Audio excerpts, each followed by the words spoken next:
Welcome to the 7th episode of our Elizabeth Review Corner series, which will be about the Moon Troop 2009 production starring Sena Jun as Death and Nagina Rumi as Elizabeth.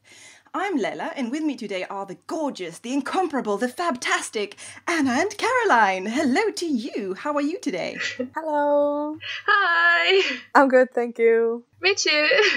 Okay, that's great to hear. I'm also doing really well today because it is, once more, Elizabeth time. So, this 2009 Tsukigumi production, what were your general impressions? I was really puzzled about how this would be like. I was really curious how this would turn out because of especially bringing an otokoyaku from a different troupe to play Elizabeth again in a Moon Troop production. Especially one who previously didn't have that much experience playing Musumiyaku roles and singing in Elizabeth's key.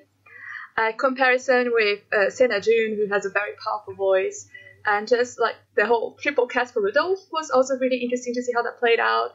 And I thought that it was quite well balanced in terms of talent, what everyone brought to the table, which made for a really solid production, which I think is why this is such a favorite among a lot of fans. It has I feel sometimes a darker tone than some of the other productions have. And I don't know, what I really love about the Takarazuka Elizabeth is that while the Austrian version, anytime you see it, even though it's someone else playing it and you can be like, oh, that person doesn't sing as well as that person, usually the roles are pretty much the same. Like, they don't change that much about what they do. They don't change the costumes that much or the setting or anything. And what I really like about the Takarazuka version is to see that everyone always brings something of themselves. It's always a different take on how their thought should be or how any of the characters should be, even something really small. And I felt that very strongly with this particular version.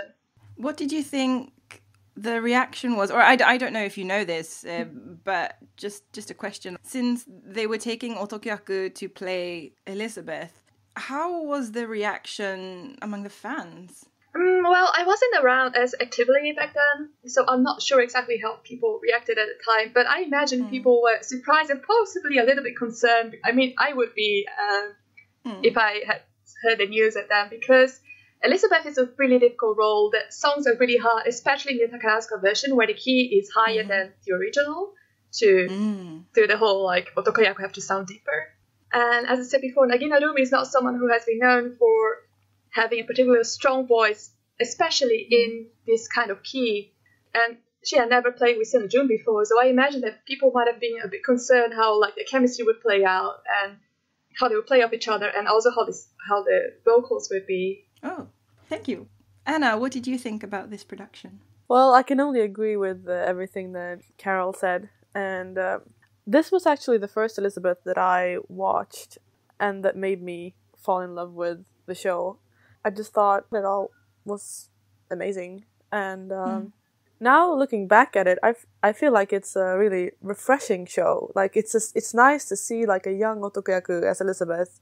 And I think that like she gives something else to the role than what's been seen before, if you know what I mean.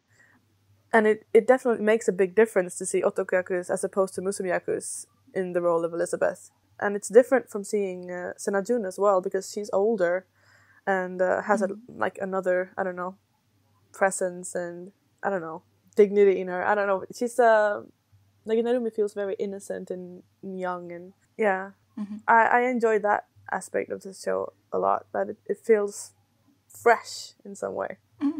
My general impressions of this show, because I think a lot about how it is vocally when I think of the different versions of Elizabeth, I think a lot about the singing. And for me, Asako and Masao really carry this production. So I love it whenever they come on stage, because I'm like, yes, greatness is going to happen. So yeah, I really enjoy it as well. And Elizabeth, she's very curious, which I enjoy. I like that aspect of it as well. She becomes a little more like tomboyish just because it's an otokoyaku playing her in some way. A little bit more like wildish and not so refined. Yeah.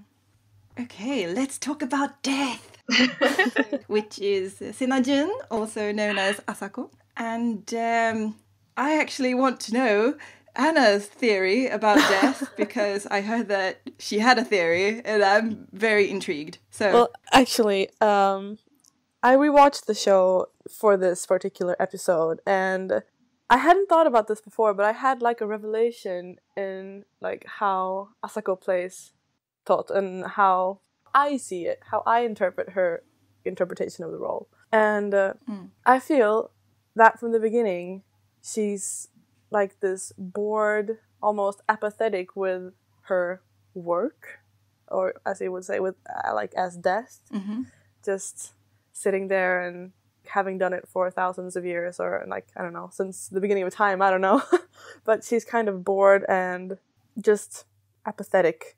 And then when Sissy comes, it's just another one dying, and until her reaction to death, when she says, bring me back, she's like almost awoken, like, what? What's this? What just happened? In kind of a way, and then I think she pushes her away.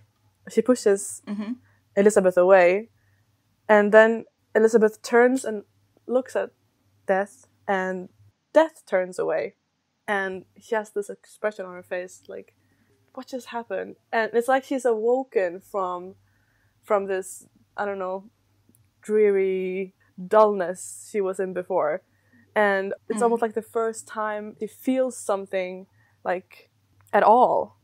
So he's awoken from this like tedium, and for the first time he feels passionately about something, and that's why he becomes so obsessed, you know, not really a healthy love or obsession, and that's why he can't just let her go, because it's this whole new feeling.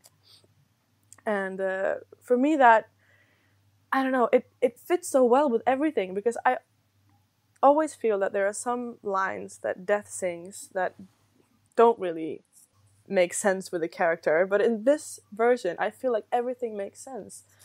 I don't know, it's maybe so Death is essentially Elizabeth's stalker fan. No, I don't know, but yeah, well, she awakens him from something, and like in the end of the first act, he sings that, like, I found the meaning of life, you're the only one I see, I love you, or something like that. And I always feel like that's such a cheesy line, doesn't fit Evil Thoughts, but in this version, it, like, I don't know, it feels like it fits, because my theory.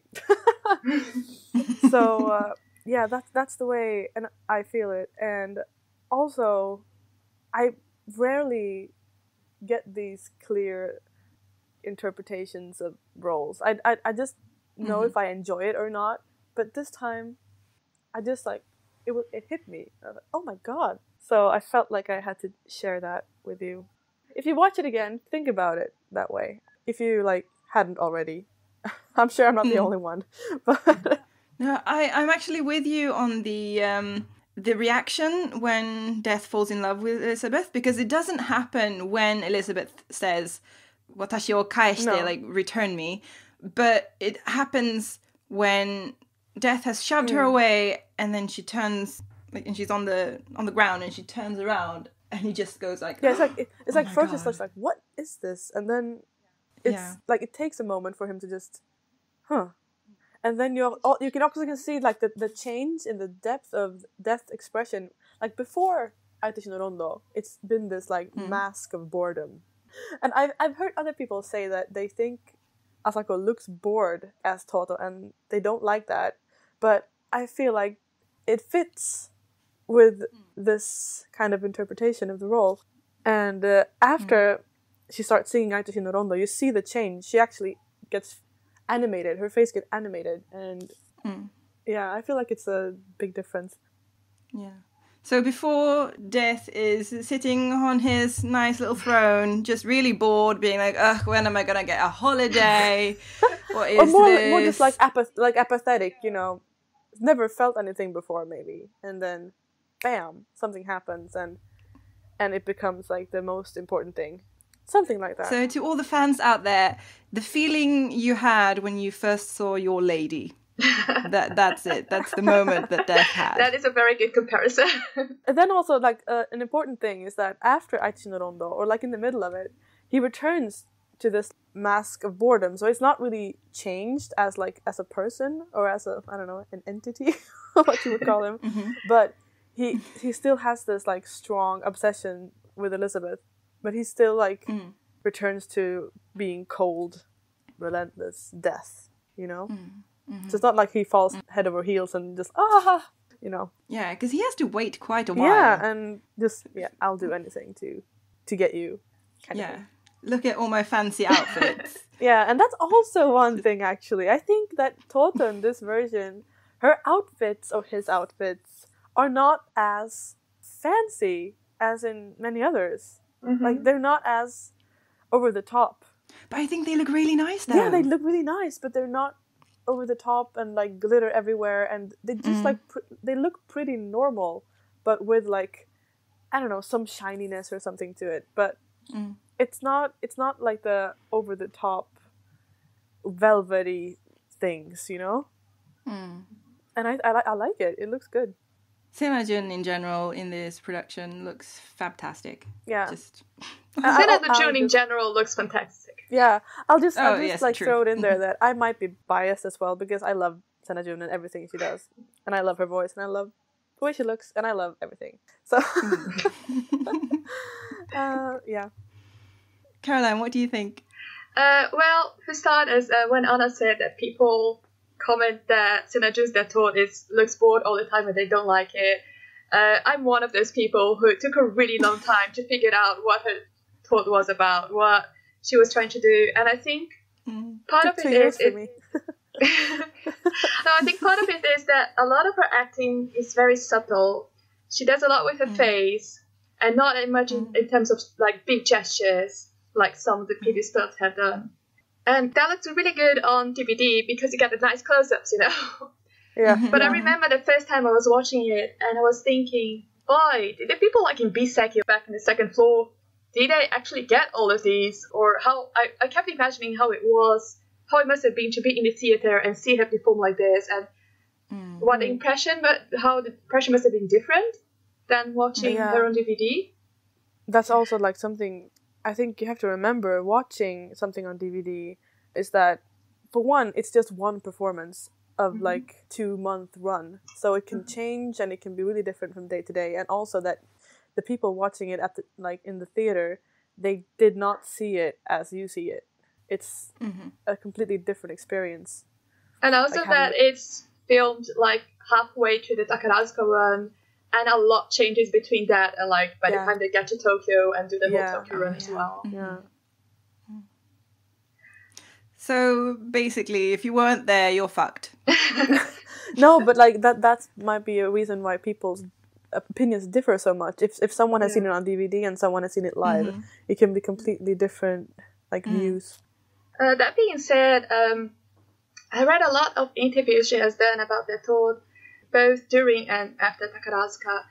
And one thing that really stuck with me and that has colored my impression of her acting now is that she said that she always was thinking of Death Thought like that, not as an entity on its own, but as something that is created by Elizabeth, something that is colored by the way that Elizabeth thinks about death and how she feels and like that changes to her journey in life. And with that in mind, like watching it again, a lot of things that she did make a lot more sense to me because sometimes she would seem like to pull away or to be a bit more distant. And I was like, okay, but this has a lot to do with how Elizabeth is really stronger at this moment. She's not as dependent on this wish to die. And that makes sense that death is not as present in her life then. And as things started like going downhill, so to speak, you see a subtle but very present change in the way she acts. That's really interesting. I have to rewatch it with that in mind. Yeah. Now I have so many new things to think about, not just, oh, where is Mirio's face? Yeah. I was just gonna say, when you mentioned Elizabeth's relationship with death, I feel like this version is more like she is drawn to death on a spiritual level, than more than like I love you physical way that I can feel in some other productions. This is very spiritual, and when you see Elizabeth, how she reacts, for example, when death comes in after Elizabeth chases away Franz Josef, from the door, and death comes in, and she almost like lies down on the table and her like stretches her arms towards him, and then just almost like in a trance goes to him. And I feel like it's a really nice way of doing it, instead of just like, oh my god, you're hot, I want you. If you know what I mean. Yeah. It's more a spiritual connection, a spiritual way she's drawn to him. I felt that also connected with the thing you said about Asako. And for me, so I love Sena Jun's speaking voice. She has a fantastic radio voice. And I love her hairstyle with the braids. It's very cool.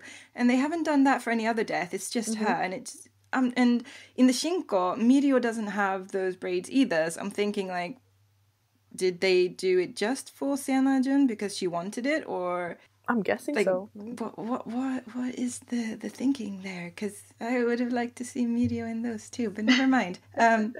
But she looks very cool, and just her singing is so great, just throughout the entire thing.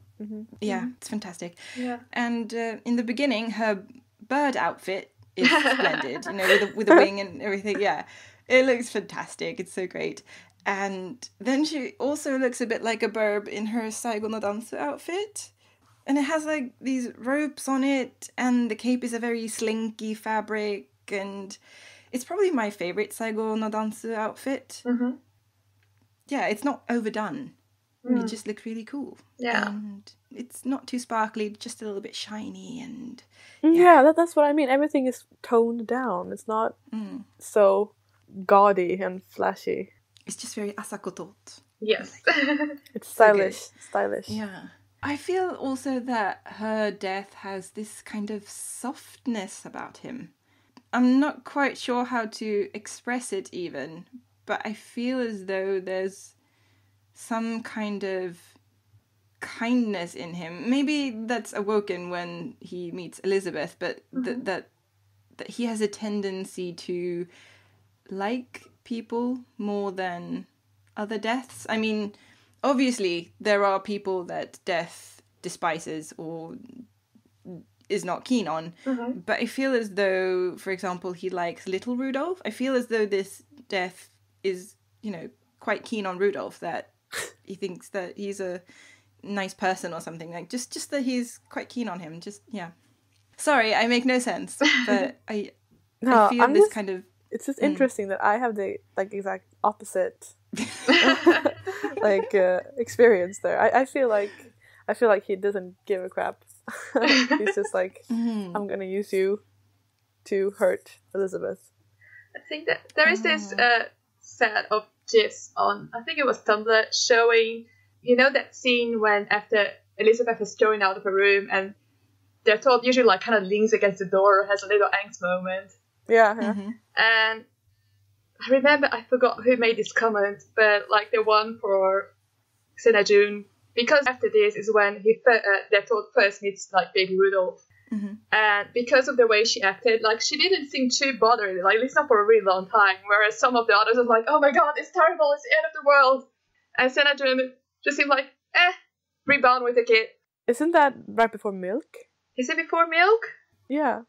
Oh, sorry, then I got my things. But it's like the idea was that he was not that bothered by getting thrown out. It was like, oh well, I'll get a kid then. It's fine. Well, Milk is right after the ultimatum scene. Yeah. Oh, okay. Then I got with the door, but I think because the Rudolph is not until the second act. Oh yeah, that's true. But it is after Elizabeth has turned him down. Yeah. So that's correct. I see this musical so often, you would think I would know what the scenes, like what order the scenes are in. Well, it's not like you focus on different things. Yeah, definitely. when I was watching this version, this 2009 version, I suddenly realized that Schwarzenberg, he calls out Heka when Franz Josef and Sophie have walked off after they say that, oh, he's getting married instead. And then Schwarzenberg calls out Heka, and then Raucher, he says like, oh yeah, they're going for an omiai. And I had never noticed that scene before. I was like, is this something new? Am I having memory loss? What is this? And then I just checked through different versions of Elizabeth, and it's all there. I've just never noticed. Good to know it's not just me. That's hilarious. It's like, this does not matter. I just zone out for this, like these 2 lines. Shall we move on to Elizabeth? Yes. Sure. So Elizabeth in this version is played by Nagina Rumi. And I would say that she's not vocally strong, but I do like her voice anyway. She's very nice to listen to, in my opinion. She has a very curious Elizabeth. This Elizabeth stops to listen to what her mother is saying about Helene marrying Franz Josef. So it's almost as though she's interested in what's going on. And that might happen in other versions too, but I've never noticed it. Mm-hmm. And then in this version, she doesn't even climb onto the rope before she falls down. And I know that happens in other versions too, that she barely touches the rope before she falls, but it's just like... That's terrible rope climbing. If you were going to show people, you'd think that you'd practice first. No wonder you fell. Yeah, definitely. But she's just a very curious Elizabeth, and when she meets Franz Josef, she has this expression on her face, when he starts talking to her, and it's kind of like, oh, hey, you're cute and you want to talk to me and you want me to what? She just changes into... So first she's just interested and then she goes super hesitant, and then they look very cute together with their little faces. Yeah. So my interpretation is that she's just super curious. What about you, Caroline? Yeah, I agree with a lot of what you said. I think,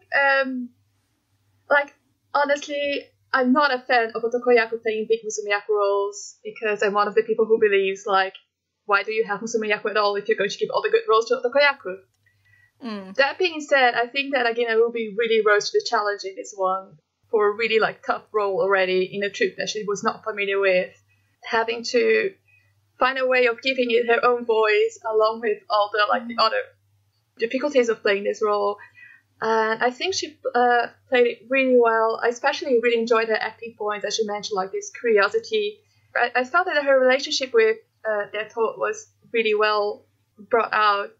This difference on one, she's feeling happy and she really doesn't need him. And she's finding a way to be strong for herself. And then the moments when things just don't go that well, and she kind of wants to turn to him and run away into this place where things are easier. I think she brought it out really well. What do you think, Anna? I think you've made some really good points. I feel like you've said a lot. But as I've said before, I like the newness of this young Otokoyaku as Elizabeth. And I really like there's a big difference in how Otokoyaku and Musumeyaku sing. Mm-hmm. And I like the depth to Katja's voice, like that, what she brings to the songs of Elizabeth. It's, I don't know, it's another depth in a way to her voice. Mm-hmm. And in my opinion, I feel like she sings the role better than many Musumeyaku. Even though I know that, like you said, Carol, that it's a shame that they give these kind of roles to Otokoyaku when they have lots of really good Musumeyaku as well. But I really liked her performance. And so like I said before, I like the way she's drawn to death in this one in this spiritual way. And another example is the almost kiss before Saigo no Dansu. Mm-hmm. It's also almost like she's in a trance, kind of and she's almost there, and then she just wakes up and, oh, what am I doing? That kind of way. And yeah, I really enjoyed the, like I said, newness in the sense that it's an Otokoyaku doing it. And I think they make a good pairing. Another thing about the Saigo no Dansu scene is she's looking at Asato like she's trying to figure him out. Like she's just really intrigued by this person who is singing at her. And then when Asako turns her head, Elizabeth is all, oh my god, oops, I was caught staring. This is really awkward. I'm going to look away now. And I really like that moment because I think it's really cute. And I can empathize. I really like this Elizabeth in the first act because it feels like she's been dropped into something she didn't see coming and that she is in way over her head. Yeah. But then towards the end, I somehow feel pretty ambivalent about Elizabeth. I don't really feel her grief over Rudolph, and yeah, I don't really feel anything anymore. If there's one thing I'm not really sure about, it's the aging process. I'm not. I have a hard time seeing Nagi Narumi as an old woman in this one, and maybe that's like got something to do with it being hard for you to empathize with like her losing Rudolph and everything. But how do you feel about Kiriya Hiromu as an old man in Franz Josef? I feel like Kiriya Hiromu is a middle-aged man in a woman's body.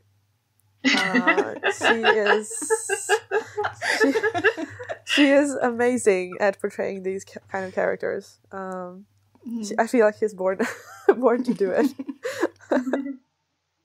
Yeah, I agree. I think he is very much the emperor straight off. Yes. And I think Kirian has this kind of, here she goes again face at Sophie's opening phrases, and that's the first thing you see of Franz Josef, just going, oh, God, again, I know this already. Yeah, he feels very independent. Even though he's, like, influenced by his mother, he feels like even though he's young, he's very self-confident. And he feels like he's, like regal and proud from the beginning, but not in a bad way, like he's old, but like he's been brought up to be an emperor, and that's the way he's acting, and it's natural to him. He feels like a nice person, even though he feels very koterashi, like an emperor. Like Kirian's so good at playing these older roles with like an aura of dignity. It's an example of this, that he doesn't seem embarrassed at all, like kissing Sissy for the first time. And well, they look into each other's eyes, and they're like, a little bit embarrassed, but then he just grabs her and kisses her like, this is my emperorly right to do this. Like, he doesn't seem insecure or like faltering in his position at all, if you know what I mean. And also, Kirian's voice can have a chapter of its own. That is to say that it's amazing. And then generally throughout the show, he feels like he's on a different planet from Sissy. Like, that's how little he understands her. They're married, but he doesn't understand the way she works and things, I think. He needs a handbook. Yeah, Sissy, how to handle Sissy. What's your opinion, Carol, on Kirian as Franz Josef? I agree with Anna that this role played to a lot of Kirian's strengths. For one, she has this charm, and this, as she said, like this dignity that are very good for playing like this kind of emperor character, like someone in power. I also think that what Anna mentioned about him kissing Elizabeth and things like that, I think that Kirian is one of the otokoyaku who played Franz Josef closer to his actual age when he met Sissy for the first time, because they had like a really big age gap. And I think that her acting reflected that a lot, like this more secure person who has their life a little bit more figured out than young Sissy, who has no idea what the hell she's doing and is just like dropped in the middle of this whole new situation. I think that she did that really well. This a man who's, well, as an emperor, has made peace with the fact that he has this whole country like on his back. Yeah. Has figured out what kind of person he is, and kind of figured out what kind of ruler he is. Everyone who's like listening to his mom, and he gets this young woman who has nothing figured out yet, and who just like got pretty much ripped out of her house, like thrown in this court, and is just like struggling. And as Anna said, like he has no clue how to deal with that, because I think Kirian at least how I interpret Kilian's acting is, apart also like this age difference, like he doesn't know what it's like to be like 15 anymore, 16 anymore. He's never had this experience of like him becoming emperor was unexpected, but he's never had this experience as radically as Elizabeth has, and he's just like has no idea how to make it easier for her or how to help her to it. Yeah. You feel like he really loves Elizabeth in his own way, but yeah, it doesn't like, she needs him to be different, I think. Yes. Even though he does love her. And he can't really be that because he is already trying to be the father of a nation kind of thing, so he can't. Yeah, and it's also like I don't know if Cici knows herself what she wants. She's just a mess. Yeah, because like as the way Takarazuka plays it is that they fell in love, like this musical is like the feeling was mutual. They got married because they both like had this moment of yes, you. Yeah. And I think that part of what is really brought out in this version is that you have this moment of seeing someone and being, wow, I'm in love, and then 2 weeks later you go, whoops. Yeah. It's not quite what I was expecting when I like we went on a date and it was fun, but now we married and oops, turns out that it's not always like that first date. This one's Yusuf as well. When Sophie says that he's going to get married, he goes, oh, that sounds nice, actually. Oh, yeah, I'd quite like that kind of thing. Just surprised and then quite happy about it. So, just, but then it didn't turn out quite how they expected. Yeah. Like, he knew it was coming, but... Yeah, it's like, for example, maybe Franz saw this young girl, was like, oh my god, she's so full of life and so different and refreshing from the girls I know in Vienna who have been brought up in a quite slightly different lifestyle, even though Elizabeth was like of a princely household. Yeah. And it was like, it's going to be amazing to have her around the house. It's going to be like a ray of sunlight. And then you find out that you don't want like a young empress who wants to go riding horses at all times of the day. Yeah. Like I think that they're both Kilian and Nagina Rumi. They both brought that out like this. The expectations didn't quite match reality, kind of. Yeah, definitely. One of my favorite Kilian moments in this show is that she looks like she's trying not to smile during the fish and fowl dinner. Like, Franz Josef thinks this is the most hilarious thing. And to be honest, I would probably be laughing pretty hard if that had happened to me.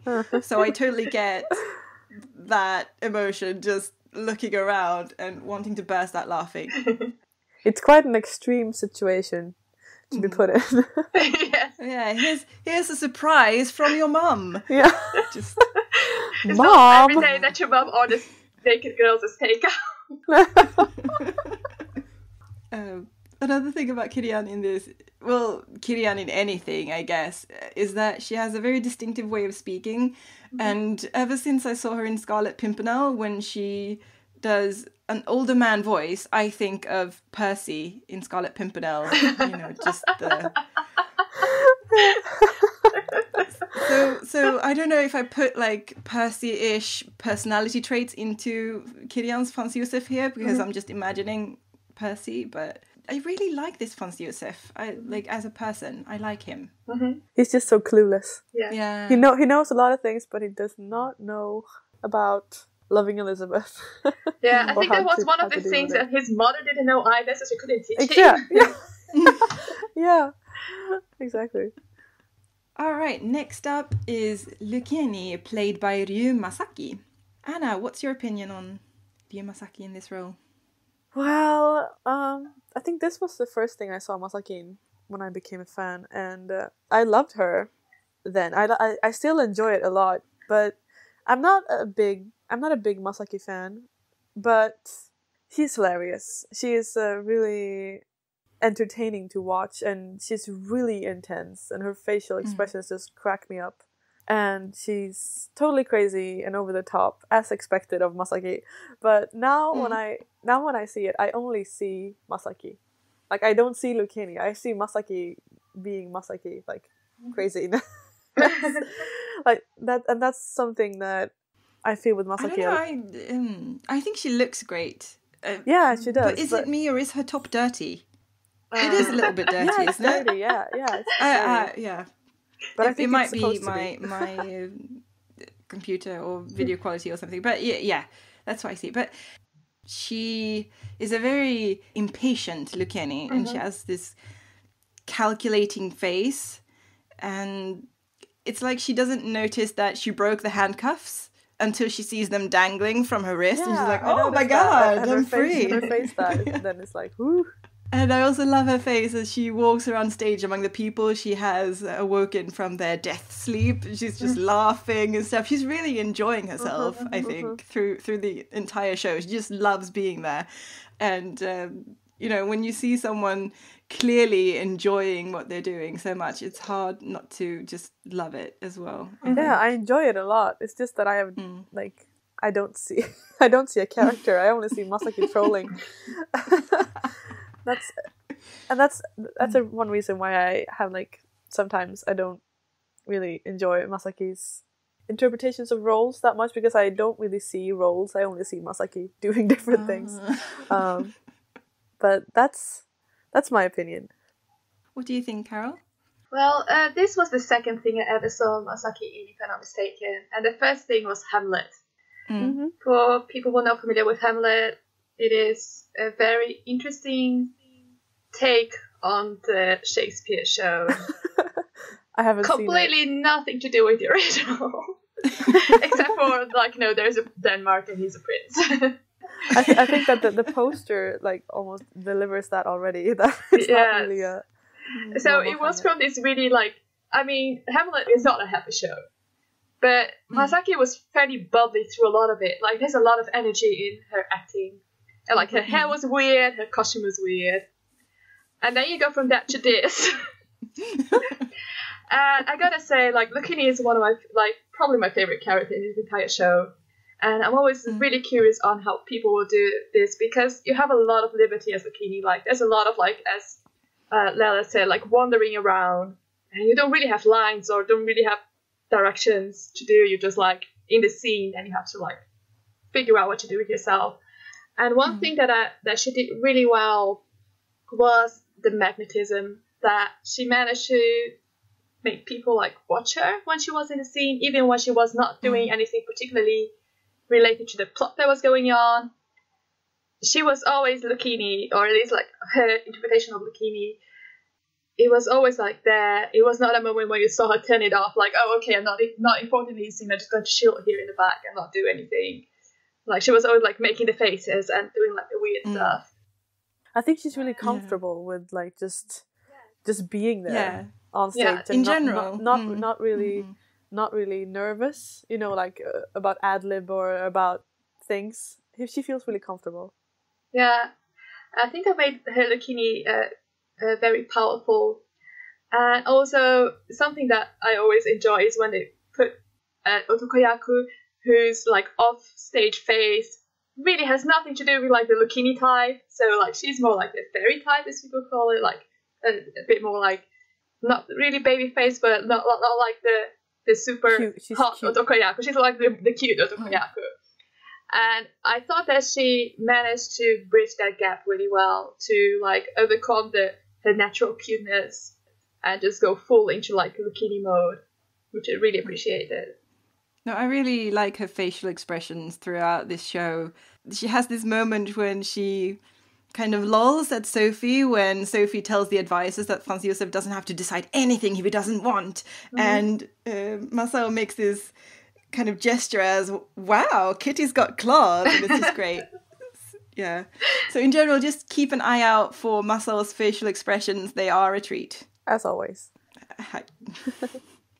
All right. Next up is Rudolf, played by Ryoga Haruhi.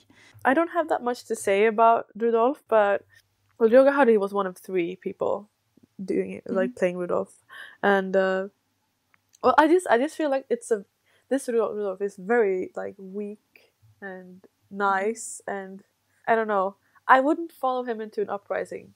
Kind of Rudolf. True. And that's what I've got to say about Rudolf.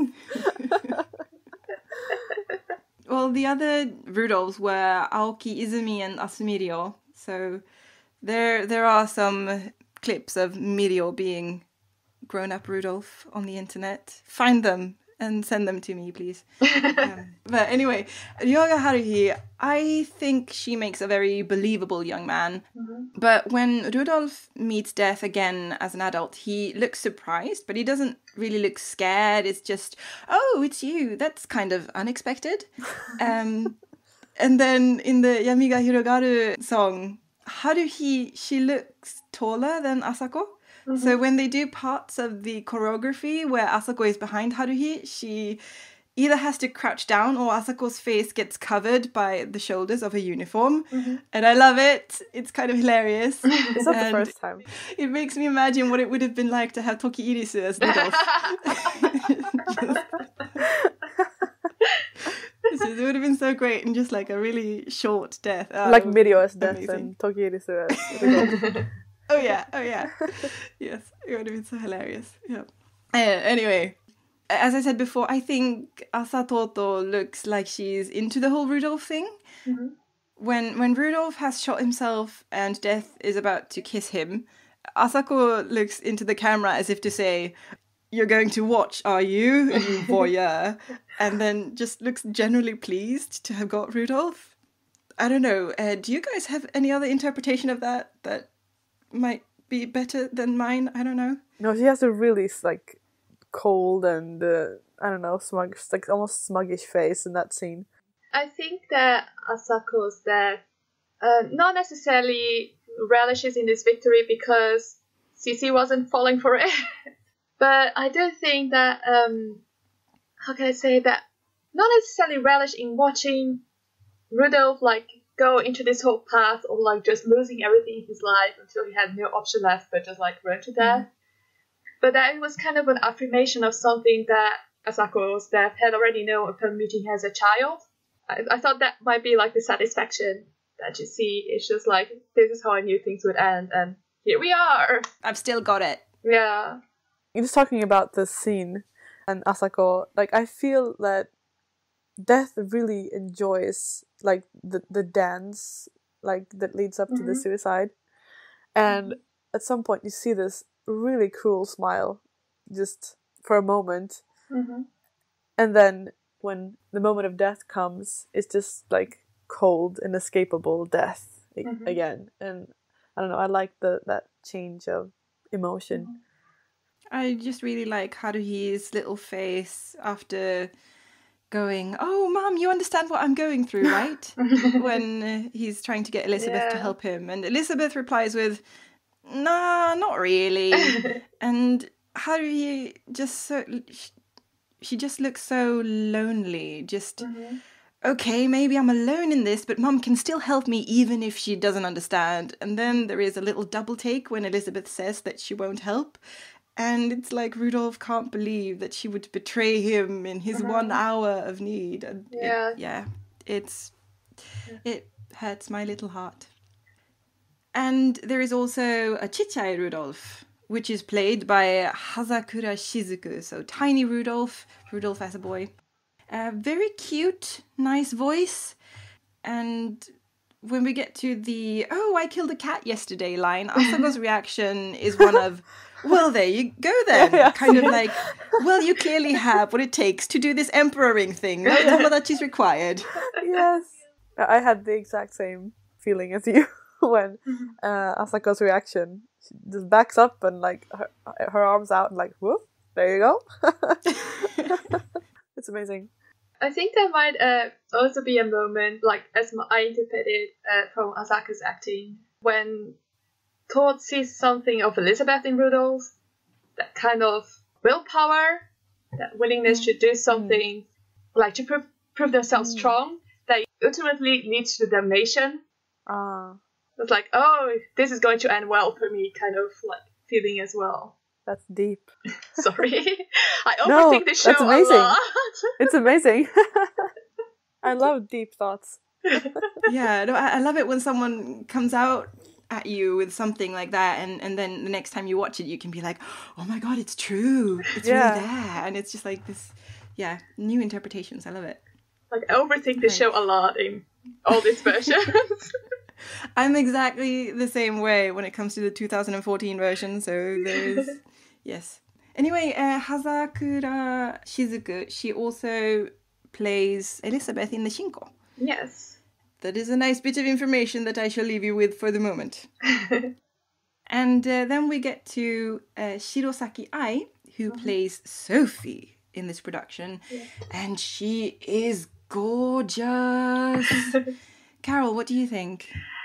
Sophie is one of those roles that I always really enjoy because it's a moment for a lot of Musume Yaku, and the eventual Otoko Yaku also plays this role to just like let go and just be as like they don't have to be coy, they don't have to like sing in a very like high voice, they don't have to make the Otoko Yaku look cool, they just could like boss the Otoko Yaku around and just like be terrible. And Shirosaki Ai is someone who at the time had gotten a lot of attention already, like she had gotten a lot of lead roles in a few shows that I had seen previously, to seeing Elizabeth as well.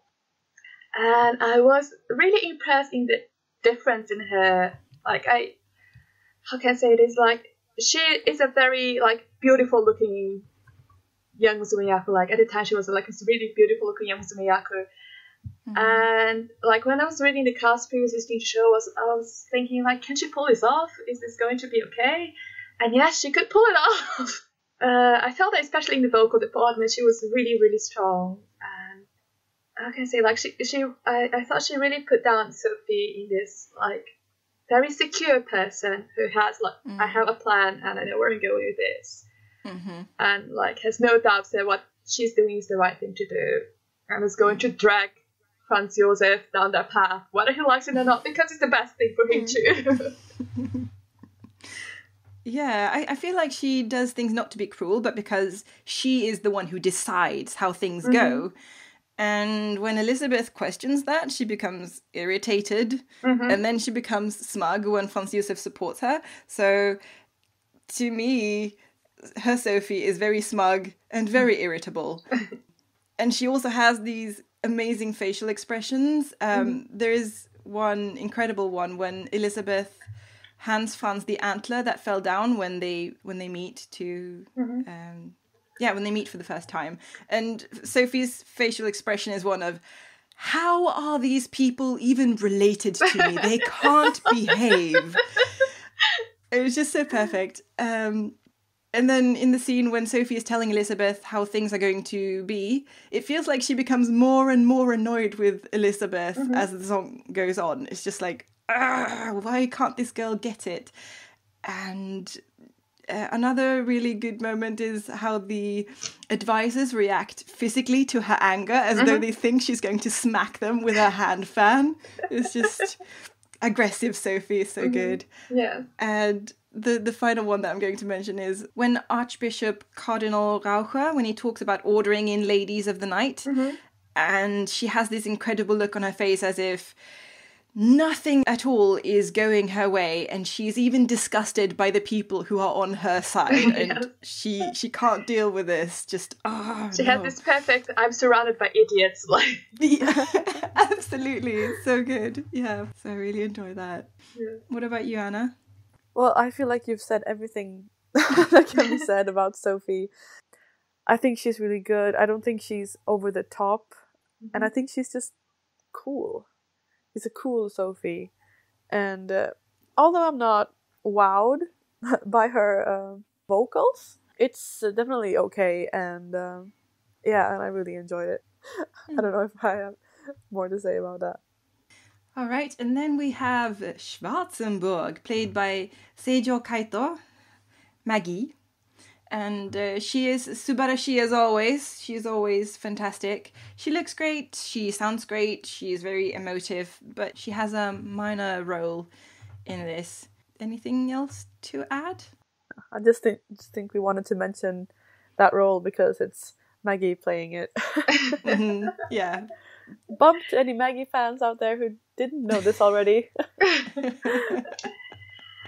Maggie's always a joy to watch. Like, whatever she's doing, she always manages to bring a lot of force to what she's doing, like a lot of power to it. And I don't know, she's great. Isn't she also one of the people in the cafe? Yeah, she is, yeah. Yeah. I think she says, 皇太子の名はルドルフ. That line. I was like, oh, there she is again. Oh, fantastic. Yeah. And I also wanted to mention Koshino Ryu, who plays Max, which is Elizabeth's father. Mm-hmm. There is a moment after when the two families meet to have the wedding planning thing for Helena and Franz Josef, and it turns into Elizabeth and Franz Josef. And when the families are being led from the place, Elizabeth's father is calling out for Elizabeth, like, Sisi, just calling out for her. It's kind of almost like he's seeing her doom in going off with Franz Josef. I don't know, I really like it. We also have the fantastic and gorgeous Rano Hana playing Madeleine. She's also one of the Black Angels. I think all Madeleines are one of the Black Angels. Isn't that right? Yes. Yeah. But incoherent screaming, she is so beautiful. Oh my god. The most perfilicious casting. I love her as Madeleine. Her dancing skills are amazing and she is gorgeous. Get it, Franz Josef, get it.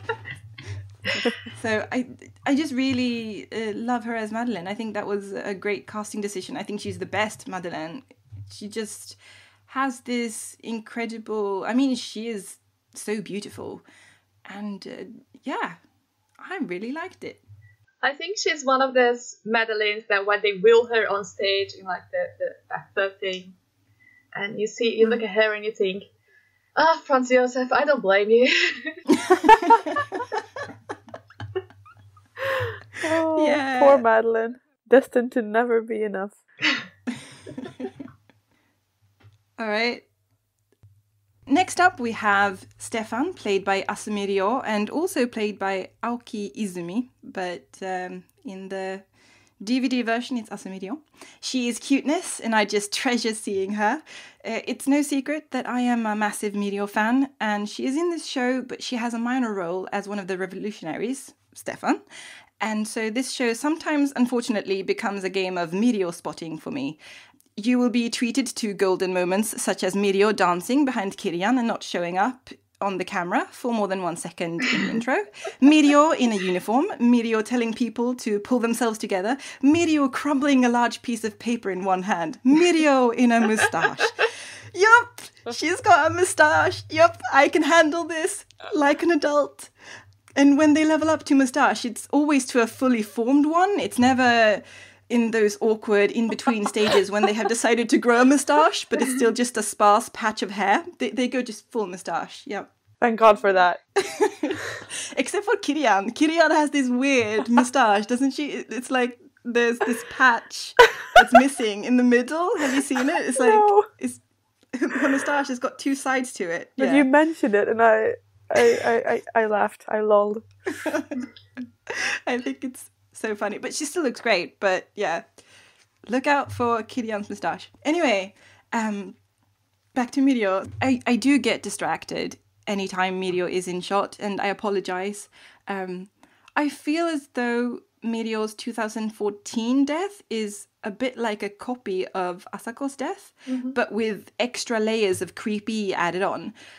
But that makes sense since Mirio played Death in the Shinko of this production, and I think that when you play the Shinko lead, you probably try to mimic what your top star is doing, so it makes sense that Mirio's interpretation of the role would grow from Asako's. And not going to lie, I watched the Shinko solely for Mirio, and she was a very tiny death. She totally killed it. And it's like, Mirio has grown into her teeth, but she still hasn't grown into her voice. And it's a baby Mirio voice, except it's still a massive voice for such a tiny but fierce. And yeah, other scenes from the Shinko that I loved. So especially the ultimatum scene when Elizabeth has thrown Death out and Death walks out the door and baby Mirio pants. She throws herself back at the door and it's just amazing and I love it. So watch the Shinko. It's a perfect moment. Yes. Does she go full Misu mode on the door? Not full Mise, just half Mise, but it's great. It's fantastic. Yeah, just throwing herself at the door. It's good. And the Shinabai, Mirio looks proper scary. She's staring so hard at Elizabeth, saying that they should go to the land of the dead together. And she looks really scary. But it's a pleasure getting to see Mirio in all of Asato's outfits. And also, at the end, there is the absolute treat of seeing baby Mirio slapping her own face for messing up her keigo. And I love it. It's great. Also, Franz Josef in the Shinko is played by Shimon Yuria, and she is the cutest little Franz Josef that ever was. It's so precious to watch her, and she sings like a little sweetie. Yeah, it's really great. Uzuki Hayate, who played Lucchini, was also really good. And as I said before, Elizabeth is played by Hazakura Shizuku, whose cute face I keep spotting in the main show after watching the Shinko. And she was probably super nervous because she had some vocal problems, which I am very willing to write off as nerves, because I would be nervous too. So I think she probably suffered from a bit of that. Yeah. Just having one chance also, like one chance to do this show, and it's a big role, and yeah, I would pee my pants, I think. Yes, and they do this like while still doing like the 2 shows a day, or like 1 show a day in the main show as well. Yeah, it's insane. Like Shinko is usually like the 2nd show in a day, so they already did a show before this. Yeah, it's rough. It's rough. Yeah, I can only imagine, just because she is Little Rudolph in the main version, and so she would be all geared up for that, and then suddenly she has to take on this huge, massive role. I mean, I'm sure she enjoyed it and she wanted to do it and everything, but just, the pressure of that, I can, bless her. Yeah. She did her best. And she's really, really cute. They look super cute together, so, yeah. That was all I had to say about the Shinko, which admittedly was a lot. It's understandable. What are our favorite scenes in this production? Okay, I have some, not scenes, but mostly like moments, I guess. Number 1, it's not in order or anything, but I'm just gonna. Number 1 is Aitoshi no Rondo, the reaction, because it's so different from the other reactions. It's like a chain reaction, like a push and then a look and then look away, you know. and also like the change in Asako's expression, like before and after. I love that. And also I mentioned this before, that the end of the first act, that the lines that Death sings actually feels like they make sense for the first time for me.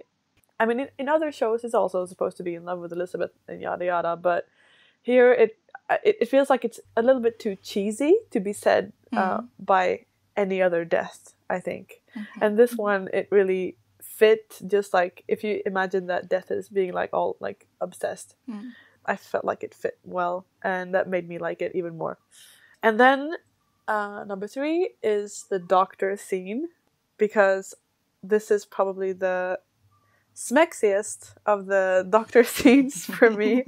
I love when Death like rips off his clothes, and and I love the clothes underneath, and I think this one is really sexy.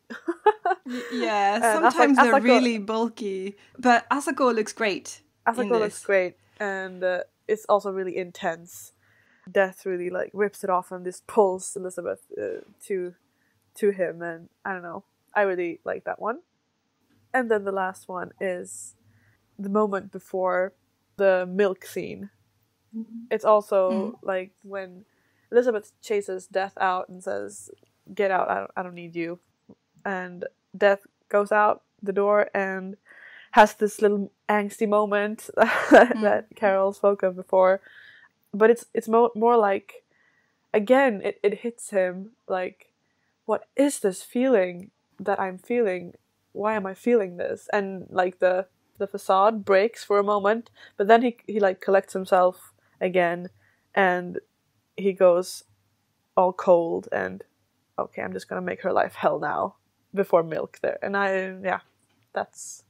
those are my special favorite scenes, I think, or moments. Yeah, I actually really, really like that moment too with the ultimatum scene. I love it when Asako looks at Rumi out of the corner of her eye. It's very striking. I love it. It looks really good. And Elizabeth looks at Death like she isn't sure what he is going to do. It's almost a bit like power play. And then the Asako angst outside the door, and then she walks a few steps and she raises her head. And I know that it's probably meant to look like she gets a devilish idea, but to me it looks, because she turns to the side, and to me it looks like she needs to have a lie down in a corner and gather her feelings before getting on with this whole Elizabeth project. She's like, no, need to get away for a sec. Isn't that the moment when he reacts to Lucchini? Like Lucchini comes in and Death looks to the side and like sees him, or is it before that? I can't remember, but I just get this whole kind of like, oh, I need to go lie down in a corner feeling. It's just, because I feel as though the whole like devilish kind of thing comes before that, and then I see the whole, oh no, kind of thing. So I'm not sure. It's just, you know, what I get from that look on her face. It's just, yeah. Never mind though. But I also agree with you on the Shinabai. It's really good. Yeah. I mean, she looks awesome in her doctor's outfit, and her trousers are magnificent. I have no further comment except that her trousers are magnificent. But Elizabeth also is amazing in this. I mean, Elizabeth looks like she is about to have a panic attack. And just color me impressed, Rumi. That was really good. Because I think that's a valid reaction to have when someone tells you or shows you a photograph of your husband cheating on you and then goes like, oh, how about you die? And, you know, a panic attack is very reasonable. So, yeah, very good. Your doctor turns out to be Death. Yeah. That would be a bummer. I hadn't thought of that before. Poor Elizabeth. Oh, yeah. God. Maybe not such a bummer for Elizabeth, but for anyone else, it would be. Dang it. My last favourite scene is probably the coffin scene. Asako looks great in it, and she is great in it. She's not overplaying it or anything. It's just really good. Just the right amount of everything. I think this is my favourite Asatoto moment, and probably my favourite version of this scene. I mean, Mirio's hair flicking in 2014 is great, but I mean, Mirio had that coming. Asatoto has not been a creepy creeper doing creepy things. So I think that this scene is quite touching. Yeah, I forgot about that. There's a special mention in my favourite ones, because I love the way Asatoto does the "Mada watashi wo aishite wa inai" line. Like he really like drags it out, like says it quite slowly, like really emphasizing every word. And then after that, it's like the break in the facade again. And also, again, this song feels relevant here, like the reprise of Aitoshi no Rondo. Usually I just feel like it's there to be there because it's supposed to be there. Like, I don't really know why Death sings it most of the time, but again, this time I feel like this is relevant, and yeah, that made me happy. Yeah. Carol, are your favorite scenes different? I have one that is different. One of my favorite moments, and this ties back to like the first time I watched the show. I watched it together with a friend who is a huge Masaki fan, like really enjoys her. So obviously there was a lot of commenting on her Lucchini. And at the very end, after Lucchini assassinates Elizabeth, there's this moment where everything else goes dark, and you just see like Lucchini like struggling with those guards before there's the big revelation, like is why Elizabeth is like changing her costume into the full white costume. Yeah. And when like the lights come back on and you see like Bertolt and Elizabeth, Lucchini just lets out this whole like, oh grande amore, and Like, I was not expecting Masaki to make that sound so... I don't want to use the word insane, but that's like the closest word I can find to it. Like this moment of pure murderous glee. Yeah. Because it's what the whole story has been building up to. Like the whole story is Lucchini telling us why he killed Elizabeth, like what the whole assassination was about. And that was the moment, like that was the climax of his whole story, is like, this is it, like this is why I did it. And I found that Masaki put so much conviction in the way she said it that I mean the judge could not help but agree, like, okay, you make a fair point. But I think that I found that the energy that she put in it was like this whole building up from her story to the whole like 2 and something hours of the show, and it was just like this bursting moment, and it was just it was great. I was really impressed with how she handled that scene. Yeah, and her pronunciation is great as well. Like Un Grande Amore, it's not like overemphasized. Yes, in any direction. It's just really good. So let's talk about the finale.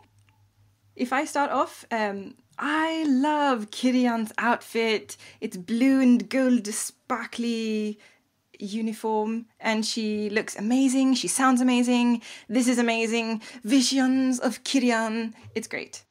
Agreed. Agreed. And also that voice. No complaints. Yeah. Did you want to add anything about her voice, Anna, maybe? No. There's no complaints whatsoever. It's there. It's there. It's there and it's great. She has one. And then there is the Musumiyaku and death number scene. Yes. And the Musumiyakus, they look like flower petals. It's so gorgeous. Sorry. Yes. Yes. Because they have these pink dresses which gradually become white towards the hem. And it's really pretty.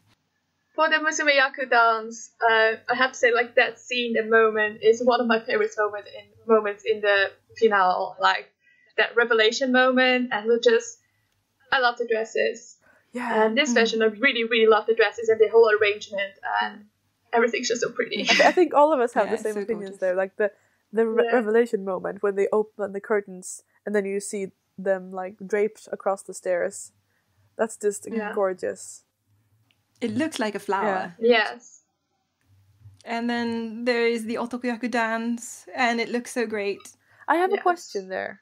Is Death wearing black? And the other ones are like dark purple? Because it's velvet, so the thing about velvet is dark velvet can sometimes look purplish. So I was like debating with myself over that. Any opinions? I have no idea now that you say that dark velvet looks purplish. Then I'm like, well, that could be the case then. I just always thought it was dark purple. Yeah, me too. The only thing I'm doing is leading this conversation off track right now. No, it's a good question. No, because I think Tot is wearing black and the other ones are wearing dark purple velvet. Yes. But the thing is, Tot's outfit looks purplish in sometimes, but I think it's black. I think it's black too, or at least if it's purplish, it's a really dark purple. In any case, it looks great, as always. It and the does. Otokaku dance is great as always. It's a pleasure to watch. Yes. And then we have the duet dance. And Asako, you're killing me here. Seriously. The two red outfits are both equally gorgeous, mixed in with black and sparkly and great. But the fabric of the dress is shimmery and the fabric of Asako's coat is velvety, so they kind of don't match. It's funny. The comment I have on this one is that I don't like the outfits a lot. I feel like it's a dress with like a turtleneck underneath. And then like a long sleeved turtleneck underneath, and then Asako has like this black and white kind of, I don't know, one piece, like a thing with like a Christmassy red velvety coat. I'm not sure. I'm not too sure about the choice of clothes. See, I like it, especially Asako's outfit. I really, really like it. But yeah, that could be my horrible taste. I'm not sure. Yeah, I'm with Anna on this one. It's kind of that thing. I really enjoy things which are slightly off. because they are slightly off.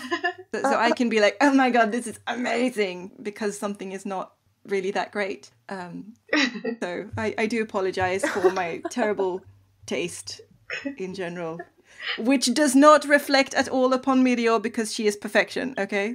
That has got nothing to do with it, okay? You're not the only one who likes it. I mean, the designers obviously thought it was good enough to put on stage. But I'm with you on the dress. The dress isn't fantastic. Although I do like the section of it that is black and sparkly. I am kind of torn about this. Seriously. Never mind. So what about the dance itself? What do you think? They are killing me. They're really killing me. Yeah. They're just really good. And they have a gorgeous lift in there as well. Yeah. Like, this was a very good choreography, I think, for the both of them. You know, they usually change it, and I like it that it seemed to try sometimes to play to the strengths of the couple dancing it, and I think they did a good job with that in this one. Yeah, I agree. It's a great dance, and they both look great, except for the clothes. Anywho, after that, we have the Etoile and walking down the stairs, so the finale. Mm-hmm. And Maso turned into a green little elf Kenny. And she looks great in a uniform. And I think they have the same one in the 2016 version now, though, right? I think. Yeah, it is a green uniform in 2016 version as well. Yeah, because Daimon, she had a purple one, I think. Yeah. Yeah. It was purple. And Asako, you are just beautiful, aren't you? Dark purplish honey and lots of sparkles, and it's just great and amazing. And I love it when they smile afterwards, when they're all done with their death character, and they can be like, "Hey, I'm my own sparkly self now." Yeah, no, but like, this is such a it's a very heavy show, like, especially when you have to play it twice a day. It's not a happy show. There's no happy ending for anyone except maybe death. And like, you spend most of the time just like things just going like from bad to worse, and then this moment when they come out in the parade and they're all smiling, and as a fan it's just like this relief of like, okay, they're okay. It must be really an exhausting show to play, especially for the main characters, having to go through like all of like these characters' lives basically, and changing throughout it. And if they do it twice a day, yeah, that must be completely exhausting. What are your overarching final comments about this production? It's a great production, and like you said in the beginning, I feel like everybody's on the same level. There's nobody you feel that doesn't like really. Yeah, it's a very solid production. Yeah. Yeah, as Anna said, there's no weak link, there's no person that they come on stage and you go, oh boy, here we go. Yeah. That's what I wanted to say, but I couldn't get the words out. I know this production is a favorite for many people that I've talked to, and I can see why, but Mirio is my Ichiban, and so there's just no other way. But so it's super great, and you should totally watch it. Like, I think this is a production that also brings a lot of new fans to Takarazuka as well. That is like the first show they see and they fall in love. And I can definitely see why, because the cast is really well balanced. Yes, it is. Thank you so much for listening today, and huge thank yous to Caroline and Anna. You've lit up my day just as much as Asako. This was the second to last episode of our Elizabeth Review Corner series. In the last episode, which will be made available later this week, we will talk about the Hanagumi 2014 production starring Asumirio and Rano Hana. I am very much looking forward to that, and I sincerely hope that you are too. Until then, bye! Bye! Thank you also to the Arcanum String Quartet for their wonderful arrangement of Sumire no Hana Sakukoro.